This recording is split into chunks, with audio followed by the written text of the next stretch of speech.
Ito mo, Gemini. Welcome back to our channel. Naway nasa mabuti kayong kalagayan while watching the channel. This is a general reading. Kayo nang bahalang magpalit-palit ng situation nyo sa reading ko.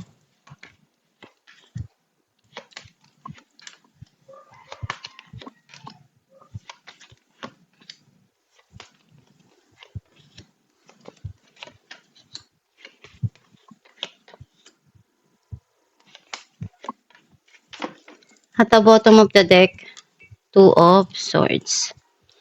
I feel like yung nasa-sense ko na energy mo dito, andun yung mga bagay na pinagdaanan mo sobrang hirap and nagkakaroon dun ng sitwasyon na nahirapan kang makita kung paano mo ialis yung sarili mo.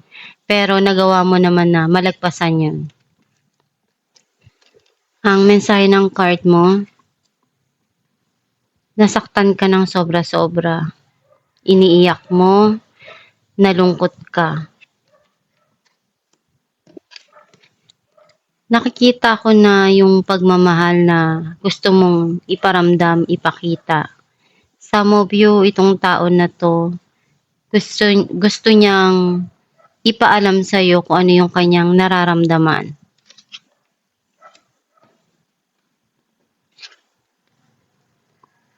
Nagkaroon ng end yung cycle, may new cycle na napapasok sa buhay mo. Andun yung peace.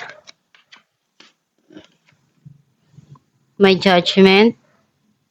Pwedeng binigay sa'yo to kasi may mga desisyon kang kailangan ditong harapin, iayos at itama.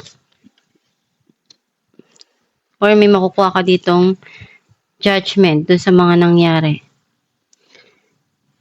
Sobra mo ng matibay, malakas.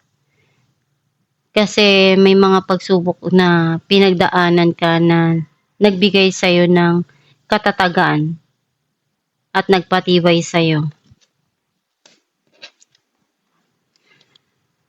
May mga binabalikan ka na nangyari sa buhay mo sa nakaraan na naiisip mo pa rin. Kasi andun yung panghihinayang dahil may mga ininvest ka na rin dito na nararamdaman at nahihirapan kang pakawalan yun. Hindi mo na nakikita kung ano yung dumarating ngayon sa buhay mo. Kasi yung attention mo nandoon sa wala na. May bagong opportunity, passion na papasok or sisimulan mo.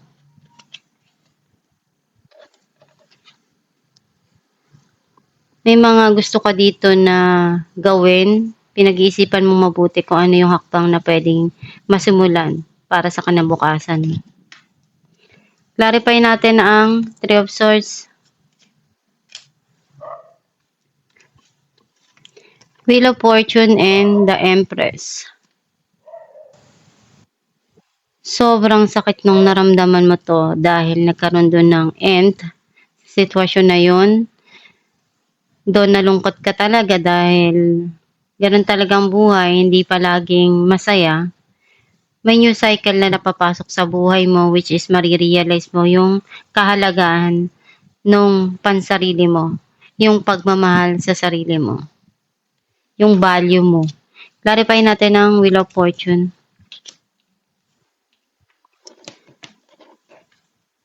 Two of Cups and Ten of Swords.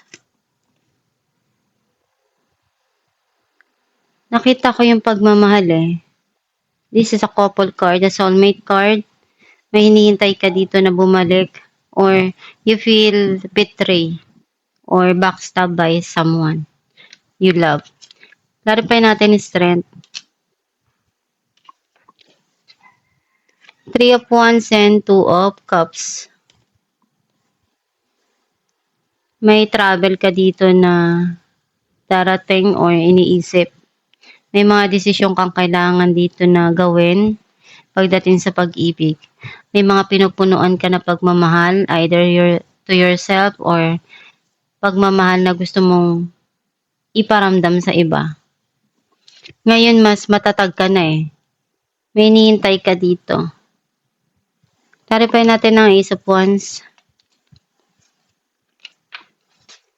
Six of Cups and Three of Cups. Yung past person mo, gustong makipag-ayos. Gusto niya makipagkita at magkaroon ng simula uli. At magkakaroon dito ng passionate. Clarify natin Knight of Cups. Some of you, pwedeng ikaw to, you want to share kung anong blessing yung meron ka at kailangan mo lang lumabas para enjoy ang buhay. The Emperor and Queen of Wands. Itong tao na to, hinihil niya muna yung situation. Kinokontrol niya yung sarili niya na ipakita yung nararamdaman niya. Kasi hindi pa rin siya siguro talaga handa. At hinihintay niya muna maging okay lahat. Clarify natin ang Judgment. Judgment and Four of Wands.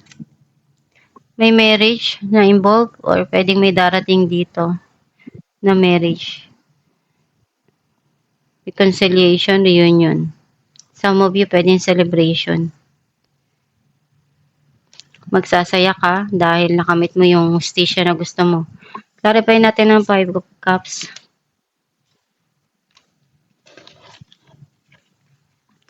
Seven of Wands and Seven of Wands. Nakikita ko na andun yung gagawin mo lahat ng makakaya mo para ipagtanggol yung sarili mo. Kasi alam mong iyon yung tama para sa'yo. May mga minamanifest ka dito na gusto mong gawin. Nanghihinayang ka sa mga nangyari na nawala sa'yo before, pero mas gusto mo ngayon na ipaglaban yung sa tingin mo tama para sa'yo. Clarify natin ang Two of Wands. Ace of Pentacles and the Hierophant. May blessing na darating, nakalaan na maibigay ito sa'yo. Pwedeng opportunity, career. Some of you, nihintay mo na yun. Pwedeng nasa malayo. Kasi meron ditong travel. Or iniisip mo kung ano yung makakabuti para sa'yo. Iniisip mo kung magtatrabaho ka sa malayo, sa ibang bansa, malaki yung may tutulong nun sa buhay mo. At malaking blessing yun para sa'yo. Kaya pinag-iisipan mo mabuti kung ano yung makakabuti para sa'yo dito. Alamin natin kung ano mensahe ng yung gabay.